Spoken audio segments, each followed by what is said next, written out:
¿Qué tal? ¿Cómo les va?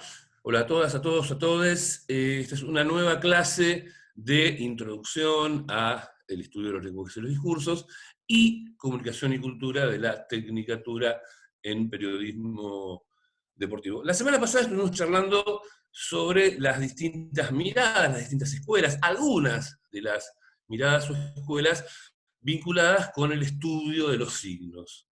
Hoy haremos algo similar, ya metiéndonos en ese maravilloso mundo de los discursos. Y particularmente vamos a estar viendo dos perspectivas, dos enfoques, y veremos justamente estas diferencias entre perspectivas y o metodología de dos autores. Uno es concretamente un autor, que es Eliseo Verón, argentino, eh, fallecido hace muy poquito tiempo, formado en París, y otro es el referente de una perspectiva, que es la de análisis crítico de los discursos, que es Teun van Dijk, holandés, contemporáneo, aún vive y aún sigue trabajando, particularmente en la Universidad Pompeu Fabra de Barcelona, estuvo varias veces en la Argentina, es doctor honoris causa de la Universidad de Cuyo, holandés, decíamos, y es el autor del texto que vamos a compartir, pero que en verdad es el máximo referente de una amplia gama de investigadores que se enmarcan en lo que vamos a llamar el análisis crítico de discurso.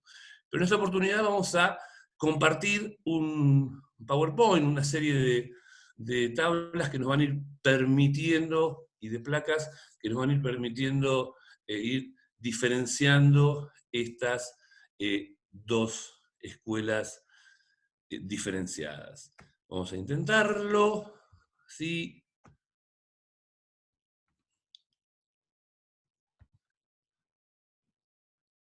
Y ahí estamos. Hablar de análisis de discursos suele hablarse y mucho, pero está bueno que tratemos de focalizar al menos estas dos grandes escuelas. Y la propia presentación del Power ya implica posibilidades de análisis. En el marco de lo que insistimos tanto en los prácticos como especialmente en los teóricos, que les insistimos con la cuestión que el sentido no tiene que ver exclusivamente con las palabras, y por eso diferenciábamos la perspectiva de Saussure, padre de la lingüística estructuralista, de la de Peirce, con su concepción del signo material, de la materialidad del signo.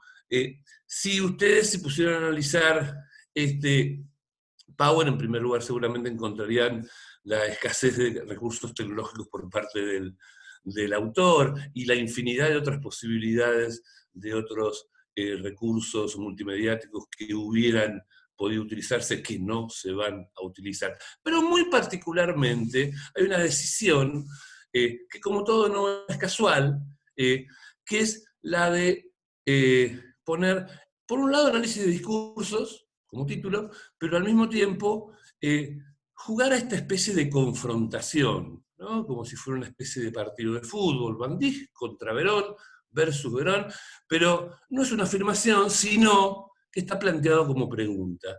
Esa pregunta seguramente trataremos de resolverla a lo largo de la clase. Y hay otro juego propuesto, Van Dijk en verde, Verón en celeste. ¿Será que estoy queriendo decir que Van Dijk sería un luchador, un investigador comprometido con la causa del derecho al aborto legal, seguro y gratuito? Seguramente sí. Y entonces ese celeste de Verón implicaría que sería un militante pro vida. ¿Y por qué no pensar que Van Dijk es un europeo amante de la ecología, el medio ambiente y lo light, y a Verón lo estamos poniendo del lado de lo nacional, ¿por qué no lo popular? Y si se quiere, ya que les conté que Van Dijk vino a la Argentina, tal vez sea hincha de Ferro, y Verón será hincha de Villa San Carlos. O por qué no, para hacer un homenaje al director de la carrera de periodismo deportivo, hincha de Temperley. Y en verdad lo que recorreremos es que tal vez ninguna de estas cosas sean, y que simplemente se trate de utilizar en este caso colores para diferenciar, podrían haber sido estos, o por qué no otros, para diferenciar cada vez que refiramos a estas dos perspectivas. Y así vamos a ver, cuando hablamos de Van Dijk, estamos hablando del análisis crítico de discursos. Sigla que utilizaremos va a ser ACD. Y cuando hablamos de Verón, que solemos emparentarlo con la idea de la metodología de análisis de discursos sociales, que podríamos usar como sinónimo la idea de teoría de la discursividad social. ¿De qué hablamos cuando hablamos de ambas? Cuando hablamos de análisis crítico de discurso, estamos hablando de un tipo o perspectiva de investigación. Cuando hablamos de la teoría de la discursividad social, estamos refiriéndonos a una, ni la única, ni la mejor, una metodología científica. Una metodología, y si hablamos de metodología, estaría bueno recordarlo como un conjunto de métodos, de procedimientos, en función, en este caso, de un análisis, en función de una investigación, en función también de un hacer, podría ser, valga la redundancia, una metodología científica. ¿Cuáles son los objetivos de ese tipo o perspectiva de investigación y de esa metodología? En el caso del análisis crítico de discurso, denunciar los modos en que el abuso de poder, el dominio y la desigualdad son practicadas, reproducidas y combatidas. En el caso de la teoría de Verón, el objetivo es el estudio de los fenómenos sociales, de todos los fenómenos sociales, en tanto, o sea, entendidos como procesos de producción de sentido. En definitiva, el objetivo de los analistas enmarcados en esta teoría, enmarcados en esta metodología, va a ser recurso. Desde el punto de vista de la materia de estudio, el análisis crítico de discursos se focaliza en el uso o los usos del lenguaje, focalizándonos en las estructuras del texto y habla. En el caso de la teoría de discursividad social, sin dejar de lado el texto y el habla, el texto entendido como escrito y el habla, decíamos ya en la clase anterior, haciendo alguna alusión a cuestiones que se van a profundizar seguramente en clase, de esa relación productiva que Verón establece no con Saussure, de quien de alguna manera se distancia, sino con Peirce. Su propuesta metodológica se aleja, toma distancia de la lingüística a partir de la necesidad de analizar, como decíamos en la clase anterior, absolutamente todo. Todo aquello que con la lingüística solamente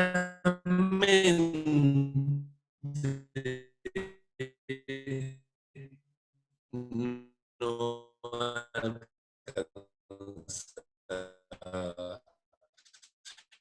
Entonces, de análisis, todo aquello que tenga materialidad, significantes, procesos significantes complejos, como la imagen vinculada con el sonido, el cuerpo,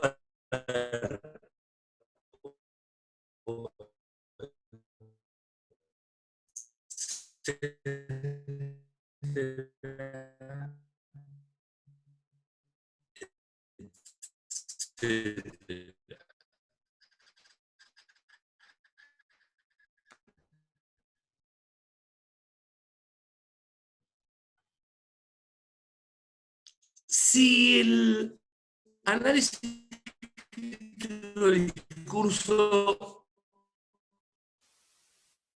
se autodefine político, esto implica que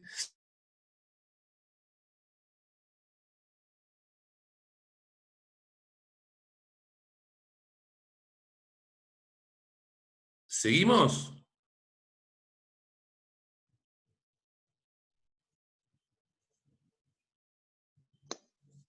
Sí, seguimos. Se había cortado, pero ahí volvimos. Dale. Bien, decíamos, hablar del análisis crítico de discurso implica de alguna manera diferenciarse de teorías y o metodologías que se las considera acríticas. Y esto a partir de algunos aspectos en general que permiten entender esta diferenciación. El análisis crítico de discurso, siempre hablando desde Van Dijk, no se ocupa exclusivamente de teorías y paradigmas, de modas pasajeras dentro de la disciplina, sino más bien de problemas sociales y de asuntos políticos. Fundamentalmente plantean que las malas teorías simplemente no funcionan a la hora de explicar y solucionar los problemas sociales, ni ayudan al ejercicio de la crítica y de la resistencia. Por otra parte, en el mundo real de los problemas sociales y de la desigualdad, la investigación adecuada no puede ser sino multidisciplinar. El uso del lenguaje, los discursos y la comunicación entre gentes reales poseen dimensiones intrínsecamente cognitivas, emocionales, sociales, políticas, culturales e históricas. Incluso la teorización formal necesita, por tanto, insertarse dentro del más vasto contexto teórico de los desarrollos en otras disciplinas. El análisis crítico del discurso estimula muy especialmente esta multidisciplinariedad. En tercer lugar, entre estos aspectos que diferencian el análisis crítico de las teorías acríticas, muchas tendencias en el análisis del discurso, de la conversación, son solamente teóricas o descriptivas, pero resultan escasamente explicativas. La perspectiva del análisis crítico del discurso requiere una aproximación funcional que vaya más allá de los límites de la frase y más allá de la acción y de la interacción. Finalmente, el análisis crítico del discurso, aun cuando pretende inspirar y mejorar otras aproximaciones en los estudios del discurso, tiene también su foco específico y sus propias contribuciones que hacer. O sea, además de proveer bases para aplicaciones en varias direcciones de investigación, tiende singularmente a contribuir a nuestro entendimiento de las relaciones entre el discurso y la sociedad en general y de la reproducción del poder social y la desigualdad, así como la resistencia contra ella en particular. ¿Cuáles serían los objetos de estudio si hablamos de una perspectiva del análisis crítico del discurso y de esta metodología de análisis que propone Verón, enmarcado como una metodología científica? Para el análisis crítico, los objetos son cómo son capaces los grupos dominantes de establecer, mantener y legitimar su poder.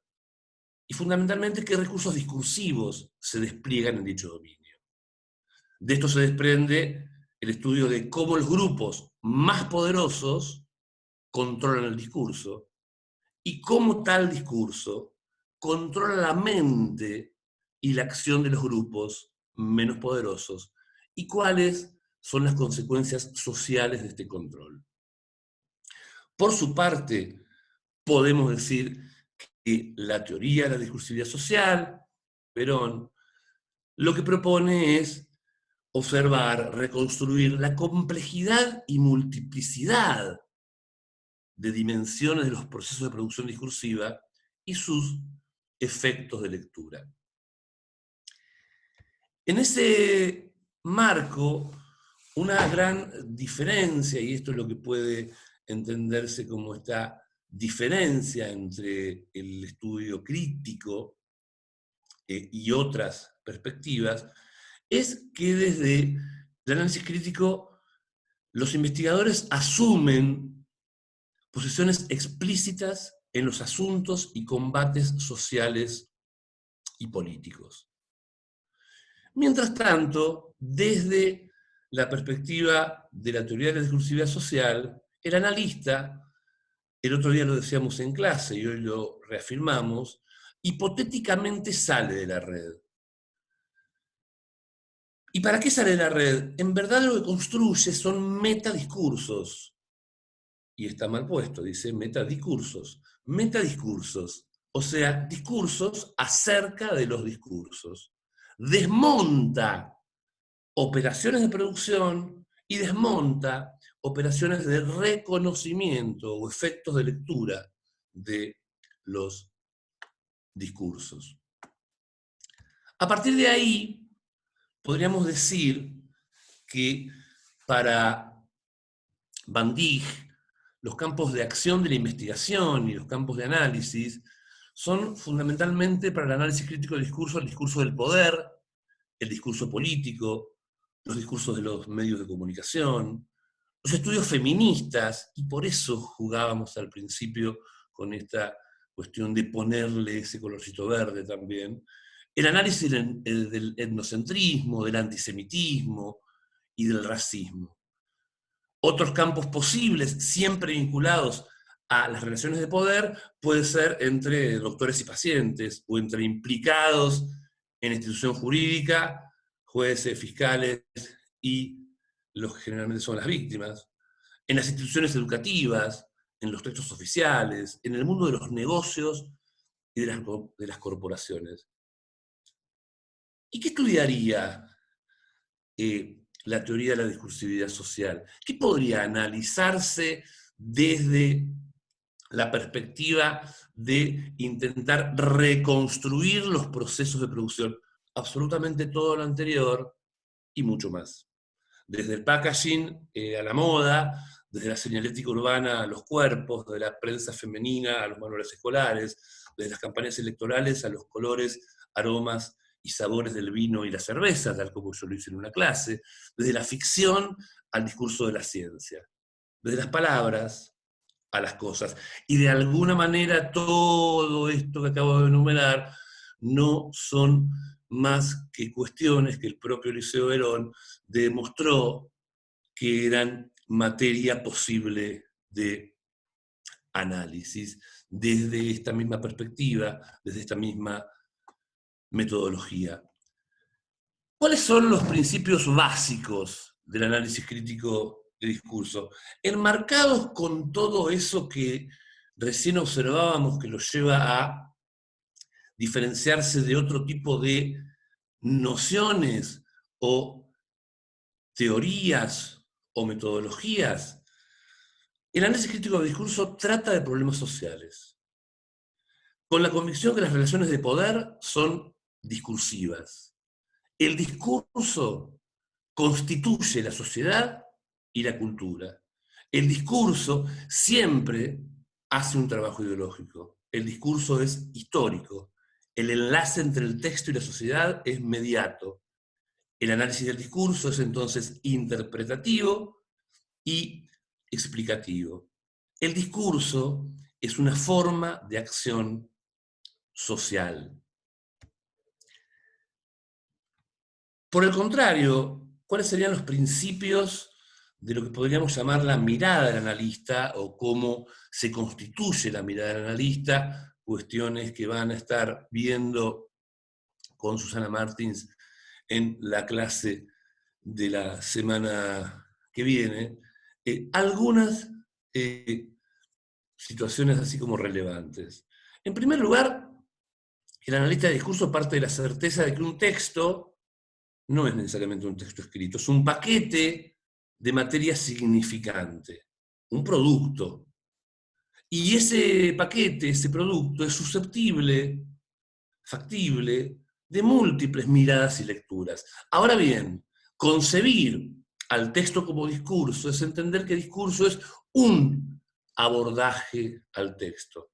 Solemos decir, discurso es el texto más la mirada del analista. Esta mirada del analista, sustentado en una doble hipótesis, que todo proceso de producción de sentido social y que todo fenómeno social es o dispara un proceso de producción de sentido. Otra cuestión enmarcado con lo anterior, analizando productos, eslogan que nos van a escuchar decir hasta el hartazgo, analizando productos apuntamos a procesos. Y todo proceso de producción deja huellas en los productos. Por eso, el punto de partida es el sentido producido, y el sentido producido está en el producto.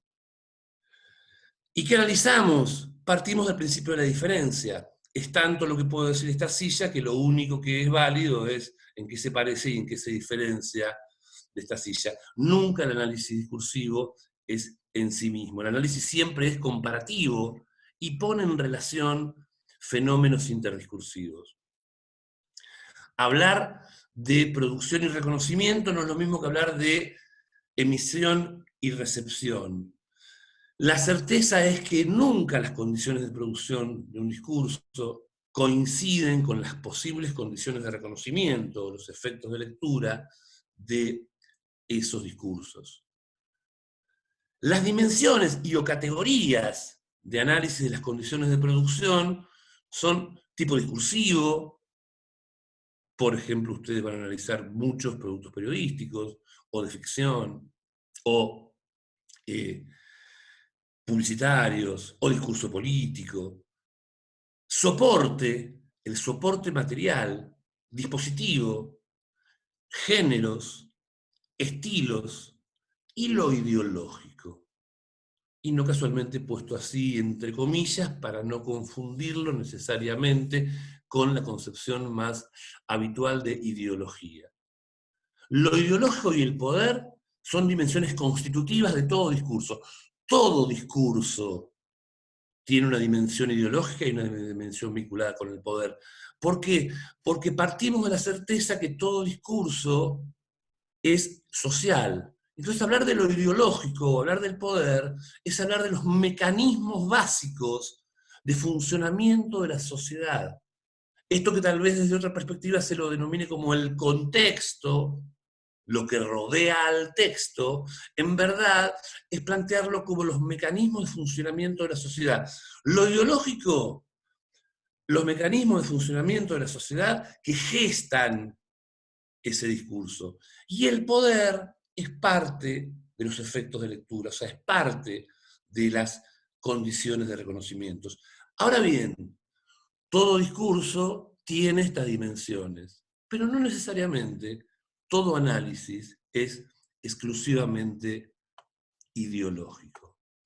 En este marco, retomo lo que planteamos al principio, y casi ya terminando este recorrido, que después vamos a profundizar especialmente la metodología de Verón, y para los alumnos de la tecnicatura tal vez no tengan ni siquiera que leer a Van Dijk, pero sí les vienen bien estas perspectivas como para entender esta cuestión de diferencias de enfoques posibles. A todos nos preocupa y mucho esta cuestión acerca del compromiso político, social, y precisamente desandar y desmontar esas cuestiones que tienen que ver con el dominio, con la discriminación, con algunos seguimos hablando a veces en términos de manipulación.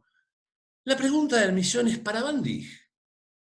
La metodología de Verón es acrítica, ya que venía hablando de que su postura es análisis crítico y que hay otras metodologías y teorías que son acríticas. Esa es la pregunta del millón. La respuesta es, no sé. Y esto no es solamente un juego. Sencillamente, sinceramente, no sabemos si explicitó en algún momento Van Dijk que ponga en ese paquete de lo acrítico también a Verón. Pero la pregunta que sí nos importa es, ¿posible ejercer esta metodología de análisis de Verón sin dejar de lado necesariamente el compromiso político y social, y que no signifique justamente que sea una metodología objetiva, pura? Y la respuesta, al menos para nosotros, es que definitivamente sí. Pero no es lo único que importa. La producción social de sentido es la resultante de múltiples y complejas dimensiones multilaterales. El otro día charlábamos en el marco de una de las clases del teórico con una compañera que va a analizar publicidad, y giraba la discusión en torno a decir, claro que vos podés observar la diferenciación del rol de la mujer construido, o la imagen de la mujer construido en la publicidad, hace 40 años o hace no mucho tiempo atrás, hace 5 años y en la actualidad. Y seguramente ese análisis te va a permitir dar cuenta de cómo algunas publicidades estaban enmarcadas en determinados mecanismos de funcionamiento de la sociedad, con un machismo imperante, con un patriarcado imperante, y cómo algunas de la actualidad dan cuenta al menos de un proceso de deconstrucción. Ahora bien, ¿eso sería lo único posible para analizar una publicidad? ¿O también debemos analizar cómo se construye un spot publicitario? ¿Y qué recursos audiovisuales utiliza? Y cómo, más allá de lo que pretenda eh, mostrar, no deja de ser publicidad, o sea, sus objetivos no dejan de ser instalar un producto o el valor, no solamente material, sino simbólico de ese producto, la construcción que se hace de los potenciales consumidores de ese producto, qué tipo de publicidad es, de qué manera aparece el producto y de qué manera aparece la marca comercial en este caso. Entonces, este camino de la metodología del análisis de discurso, sin desmerecer la otra perspectiva y sin abandonar el compromiso político, social y fundamentalmente las luchas por la justicia, por la equidad, eh, tranquilamente se puede ejercer una metodología de orden científico, que es la que vamos a intentar desarrollar. Y ese es el camino que los invitamos, las invitamos, les invitamos a transitar a partir de la próxima clase. Y concretamente para despedirme, decirles justamente algo que en estos tiempos de cuarentena y de pandemia lo estamos verificando, pero que también puede servir justamente para animarse a transitar nuevos horizontes. Cuando aprendimos las respuestas, nos cambiaron las preguntas. Muchas gracias, nos encontramos en cualquier momento aquí en las clases del práctico, en el aula virtual o en las instancias de teórico. Hasta cualquier momento.